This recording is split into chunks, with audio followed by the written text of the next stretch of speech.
சுரா கைட் 12ஆம் வகுப்பு பொதுத் தேர்வுக்கான புதிய பதிப்பு. அதிக மதிப்பெண் பெற சுரா கைட் அனைத்து புத்தக கடைகளிலும் கிடைக்கும். Also available on Amazon, Flipkart and surabooks.com.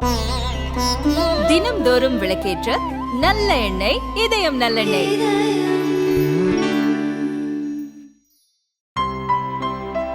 இனிமே கண்ணை மூடிட்டு கடலை எண்ணெய் வாங்கலாம். ஏன்னா மந்த்ரா கடலை எண்ணெய் இதயத்தின் தயாரிப்பு. PFI எனப்படும் பாப்புலர் ஃப்ரண்ட் ஆஃப் இந்தியா அமைப்பு பல்வேறு பயங்கரவாத அமைப்புகளுடன் சேர்ந்து கொண்டு சட்டவிரோத செயல்பாடுகளில் ஈடுபட்டு வந்தன. இதையடுத்து 2022ஆம் ஆண்டு PFI அமைப்புக்கு மத்திய அரசு அதிரடியாக தடை விதித்தது.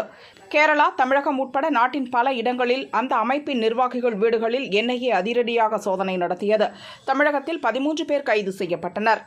இவர்களில் மதுரை, கோவை, நெல்லை உள்ளிட்ட பகுதியைச் சேர்ந்த பரக்கத்துல்லா, இத்ரிஸ், முகமது அபுதாஹிர், காலித் முகமது, சையத் இசாக், காஜா மொய்தீன், யாசர் அராஃபத், பயாஸ் அகமது ஆகிய 8 பேருக்கு சென்னை ஹைகோர்ட் கடந்த அக்டோபரில் ஜாமீன் வழங்கியது. இதை எதிர்த்து NIA அதிகாரிகள் சுப்ரீம் கோர்ட்டில் மேல்முறையீடு செய்தனர். நீதிபதிகள் பெலா M. திரிவேதி, பங்கஜ் மிட்டல் முன் இந்த மனு விசாரணைக்கு வந்தது.